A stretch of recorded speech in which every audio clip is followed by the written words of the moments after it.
मन में उठ रहे सवालों को कैसे शांत करें, बेचैनी को कैसे शांत करें। इस कहानी में मैं आपको 4 ऐसी आदतों के बारे में बताने वाला हूं जिसे आप अपने जीवन में अपनाकर एक अच्छी जिंदगी जी सकते हैं और अच्छे कामों में अपना जीवन व्यतीत कर सकते हैं। अगर आप इस कहानी को शुरू से लेकर अंत तक सुनते हैं तो यहाँ पर बताई गई यह 4 आदतें को छोड़ देने पर आपकी पूरी जिंदगी शांति में हो जाएगी। एक बार किसी राज्य का राजकुमार महात्मा बुद्ध के पास आता है और वह महात्मा बुद्ध से कहता है, आप हमेशा कहते रहते हैं कि ध्यान करो, लेकिन मेरे लिए ध्यान करना तो दूर की बात है। मैं कुछ समय के लिए अपनी आंखें बंद करके शांति से भी नहीं बैठ पाता हूँ। मेरा मन इतना बेचैन है कि यह हर समय कुछ ना कुछ सोचता रहता है। मैं जब भी ध्यान करने बैठता हूँ तो मेरे अंदर विचारों का तूफान आने लगता है। लोगों के बारे में सोचकर, अपने जीवन की बीती घटनाओं के बारे में और अपने भविष्य के बारे में, और ऐसी ही ना जाने कितने सारे अजीबोगरीब विचार लगातार मेरे मन में आते रहते हैं। मैं इन्हें रोकने की बहुत कोशिश करता हूँ, लेकिन जब मैं इन्हें रोकने में असफल हो जाता हूँ तो मैं ध्यान को तोड़कर बैठ जाता हूँ। इतनी बातें कहने के बाद वह महात्मा बुद्ध की ओर देखता है और कहता है, बुद्ध, आप मेरी इस समस्या का कोई समाधान बताएं। बुद्ध ने कहा, मैं क्या समाधान बता सकता हूँ। सोचो, तुम्हारा ही मन है, लेकिन ये तुम्हें कुछ देर तक आंख बंद करके बैठने भी नहीं देता है। कितना आजाद कर रखा है तुमने इसे। राजकुमार ने कहा, बुद्ध, मैंने बहुत सोचा लेकिन मुझे अपनी इस समस्या का कोई समाधान समझ नहीं मिला, इसलिए मैं आपकी शरण में आया हूँ। अब आप ही कोई रास्ता दिखाए। बुद्ध ने कुछ देर तक राजकुमार के चेहरे की तरफ बड़े ध्यान से देखा और फिर कहा, ठीक है, तुम ये 4 आदतें छोड़ दो और फिर तुम्हारा मन लगने लगेगा। राजकुमार पूरे ध्यान लगाकर बुद्ध की बातें सुनने लगा। बुद्ध ने कहा, पहली आदत, दूसरों के मन को पढ़ना छोड़ दो।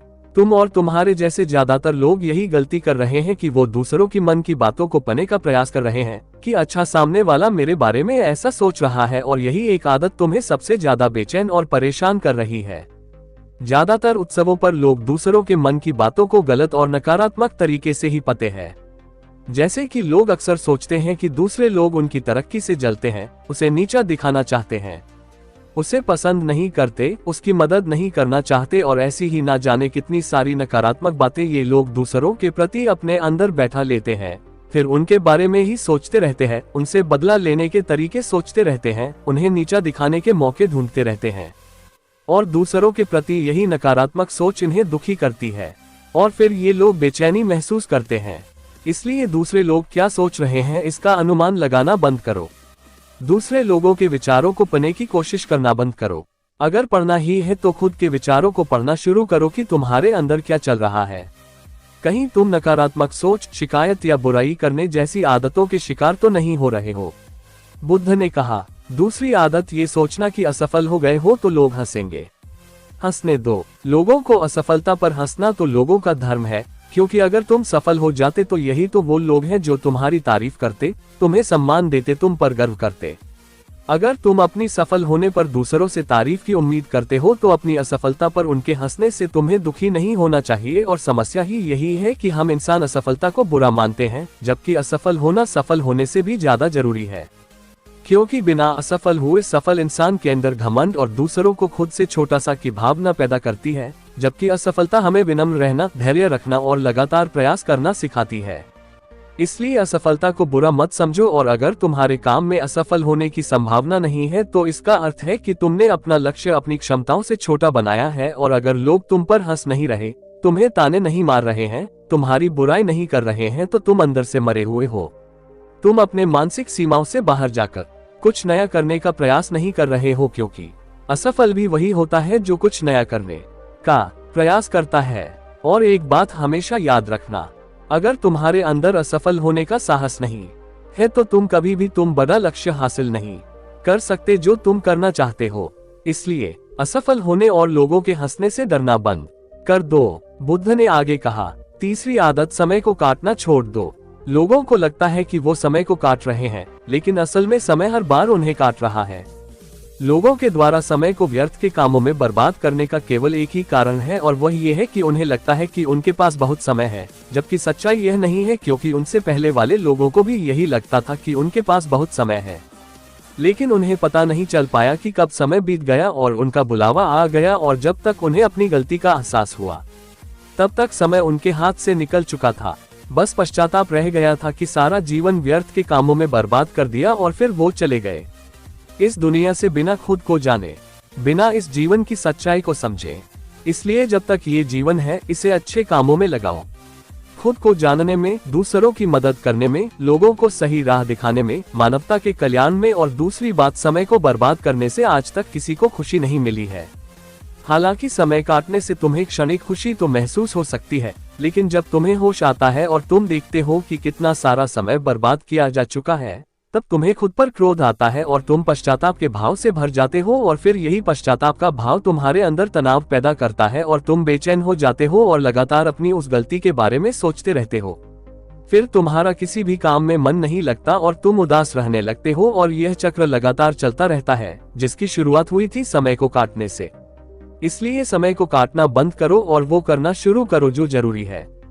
बुद्ध ने कहा, चौथी आदत यह सोचना छोड़ दो कि मुझसे बड़े बड़े लोग नहीं कर पाए तो मैं कैसे कर पाऊंगा। असल में दूसरों से खुद की किसी भी चीज में तुलना करना ही व्यर्थ है।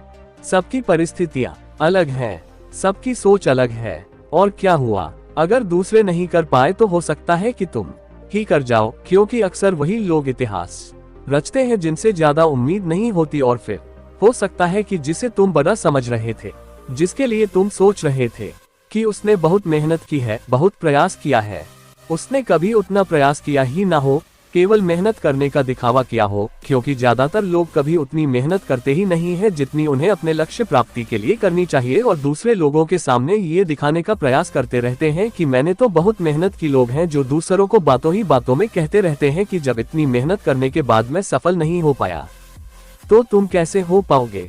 लेकिन अंदर ही अंदर यह इस बात को जानते हैं कि उन्होंने कभी उतनी कोशिश नहीं की थी जितनी उन्हें करनी चाहिए थी। ये बस दूसरों की नजरों में अपनी इज्जत बचाने के लिए और इस डर से कि कहीं दूसरा व्यक्ति इनसे आगे ना निकल जाए। यह अपने अधूरे प्रयास से घबराते रहते हैं और दूसरों को डराते रहते हैं कि जब मैं नहीं कर पाया तो तुम कैसे कर पाओगे। इसलिए किसी दूसरे असफल व्यक्ति को देखकर ये सोचना छोड़ दो कि तुम ये सफल हो जाओगे। तुम बस अपना सर्वश्रेष्ठ प्रयास करो और बाकी सब समय पर छोड़ दो। बुद्ध ने आगे कहा, अगर तुमने ये 4 आदतें छोड़ दी तो तुम्हारा मन एकदम शांत हो जाएगा और फिर तुम जहां चाहो वह अपना मन लगा सकते हैं। इतना कहकर बुद्ध मौन हो गई और राजकुमार को भी अब समझा चुका था कि उसे क्या करना है। उसने मन ही मन उन 4 आदतों को छोड़ने का निश्चय किया और बुद्धि का धन्यवाद कर वहां से चला गया। कहानी से क्या सीख मिली? दोस्तों, इस कहानी से हमें ये शिक्षा मिलती है कि हमें यह नहीं सोचना चाहिए कि लोग मेरे बारे में क्या सोच रहे हैं। अगर मैं कोई काम करता हूं तो लोग उसे कम को लेकर हंसेंगे। इसके अलावा हमें अपना व्यर्थ ही समय बर्बाद नहीं करना चाहिए। इसके अलावा हमें कभी भी यह नहीं सोचना चाहिए कि अगर किसी व्यक्ति से कोई काम नहीं हो पाया है तो मैं उसे नहीं कर पाऊंगा। अगर दोस्तों आप मेहनत से किसी भी काम को करते हैं तो कोई भी काम छोटा या बड़ा नहीं होता और एक ना एक दिन सफलता अवश्य मिलती है।